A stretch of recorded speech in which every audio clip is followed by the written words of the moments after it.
welcome back. Welcome back. Yeah, I guess it is welcome back because you have said hello to me. It's day 2. We are in the Caring Conversation studio, live from the NEC in Birmingham, and we have Hannah with us. Hi. Hello. I don't know where to look. No, just look at me. Yeah. I'm not going to Don't ignore the so cameras. Many noises, so much going on. Yeah, there is a bit of a sort of heady atmosphere, isn't it? It's quite difficult to concentrate on what you're doing. But anyway, how are you? I'm good. It's been a really good show, hasn't it? Loads of people, loads of conversations, different companies that I've not seen here before, different innovations. So I'm really enjoying it. It's good. Do you want to tell us a bit about who you are and what you do then? Oh, that would be good. Yeah. Who are you? So I'm Hannah Montgomery, and I'm one of the co-founders of Grace Cares. We're a not-for-profit on a mission to make care sustainable. So we do that in several ways. We offer ESG and sustainability support to care providers. We've just launched a book at the Care Show yesterday with the lovely Mark Tops from The Caring View. We've co-authored a book called The Sustainability Guide for Care Managers. Did you deliver sustainable care today? So there's a free taster version people can get. It's about 40 pages, so that's a chunky, good guide to get.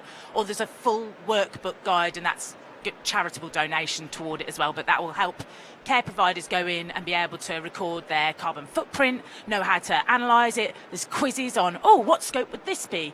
How much carbon does it take to make a cup of tea? What's the difference with that, with milk? How does this work with an incontinence pad? So it's all relevant to social care. So that's one thing that we do. We sell pre-loved care equipment. So we've got partnerships with 5 NHS trusts. They give us their used care equipment. We clean it, maintain it, infection control if needed. If it needs Lola testing, PAT testing, whatever the piece of equipment is, it gets all of that. And then we sell it at half the original RRP. And with the profits, we give out grants to health and social care workers nationwide. So we would encourage care providers to let their staff know about that. And also for older people, and we class that as anyone that's 70 and above. And we also do kind of grassroots social profit stuff. So we do monthly companionship tea parties. We do kindness rock painting. We go into care homes in Staffordshire and do biodiverse work within the gardens and stuff like that. So we do lots of different things. Nice, okay. So, yeah, a few different things. Yeah. Well, so starting off on the sort of ECG policy then, I guess I always find that, that particular combination of letters a bit confusing. Start from the top. What does that actually mean for if you own 2 care homes and you don't have a policy? How do you help there? So I suppose ESG is environmental, social and governance, for those that don't know, and focusing on the environmental side of things in terms of policies and all the ESG really. Instead of having one policy that you'll just put in a drawer, what I would recommend everyone does is look at every single policy they have, and there's got to be a sustainable a part of it anyway, hasn't there? So make sure that every single policy you have, you've written in how you make that then a sustainable process. And it's not just about environment, it's how do you make something profitably, sustainably. So there's Anchor have just released their newest sustainability report. It's either their 4th or 5th one, but they've kind of based it on the principles of the triple bottom line, which is the 3 Ps: people, planet and profit. So if your care company isn't profitable, then it's not sustainable. So it's not just about, people are like, environmental, have I got to go and hug a tree? No, well, you can, and that's quite nice, but you don't have to. It's not just all about that. It's how do you make care sustainable, not just the environmental side. Okay, so is there a good place for people to start then, in terms of, like ultimately you said, if you get sustainability right, it will help with your profit margins. Yeah. Energy is a big issue, but then that's a big cost. Is there simple things that people can do to get started? So there's free energy audits that most local authorities are funding at the moment. So I would say any care provider, whether you be domiciliary care or care home side, more for the SME side, but I haven't seen the larger ones go through it because they have to hit certain mandatory stuff already anyway.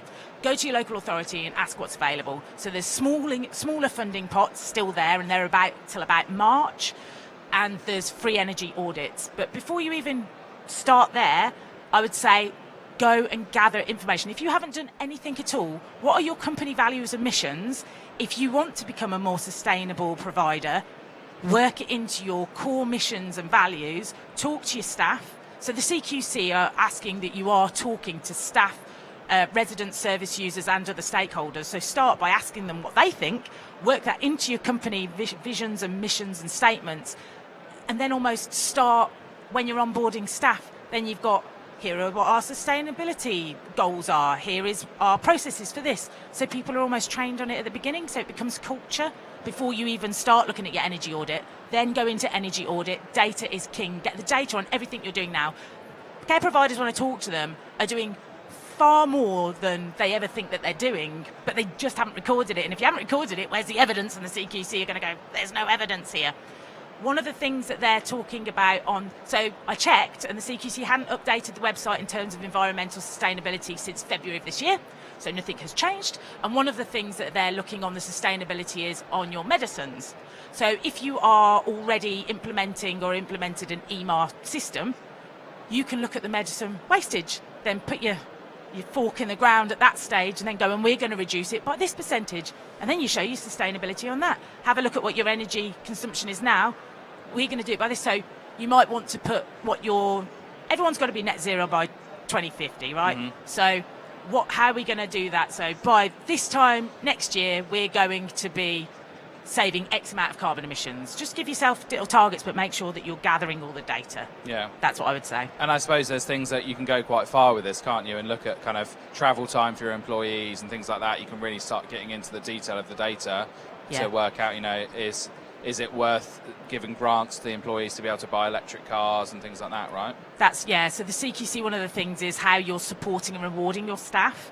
So you could do the cycle to work schemes. That's a good one. I've also thought, because if you implement sustainability, there's loads of studies that show that in the medium and long term, you'll be saving a lot of money, making a lot of money. Now, this is just throwing the cat amongst the pigeons. I don't have a care operation, but I would be thinking, I can prove that I've saved this much money. If I can show the staff, if we save this much money by doing these sustainable things, you will get a bonus, because then they'll be able to track it.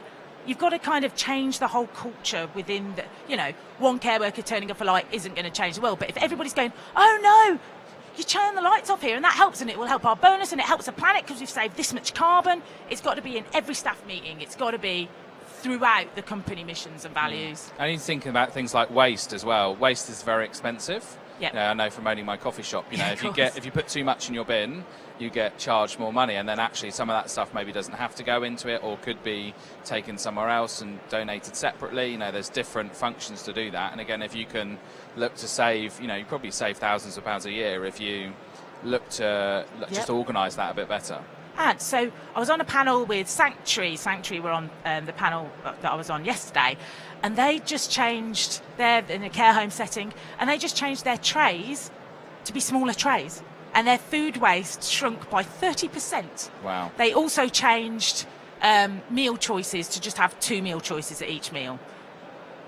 So there's still choice for the resident, cool, but that's 30% food waste. And you can do stuff, there's different apps like that help share food within the community and stuff like that. So at the end of the day, if you've got food spare, and that will hit your S of your ESG as well as your E, because you're having a social impact of donating it or giving it away to people that need it. I wonder if you could use something like Too Good To Go for a care home and say, actually, and then that's probably great promotion in the local market. Say, get people along, they see that you're there, they recognise the brand, as and when they might need that service for them or their loved ones. So, I wonder actually. Maybe I'll ask the question. I use it sometimes. Yeah, you should. So that'd be interesting. Oh, so I've got a final question for you. Okay, hit me. Takeaways. Oh, right. Okay. Plate or no plate for the takeaway? Depends how it comes packaged, because I don't know. Sometimes they come all bashed up and it's a messy thing. But I have a plate as almost my tray, and then the packaging on top. So I'm a safety control freak, I think. I'm like, well, I'll have the packaging, but what if it, I don't know. Well, I mean, you can't balance the trays on your knees while you're in front of the TV, right? Like, what? Exactly that, yeah. A safety plate. A safety plate, which I guess then doesn't really reduce the washing up, but, you've got to be able to enjoy the and you don't just lick the plate clean. We're talking sustainability here. I do not do that. I do. Lovely. Well, thank you for coming. Thank you. Have a brilliant rest of your day. And you. Pleasure. Bye. Right, we'll be back shortly.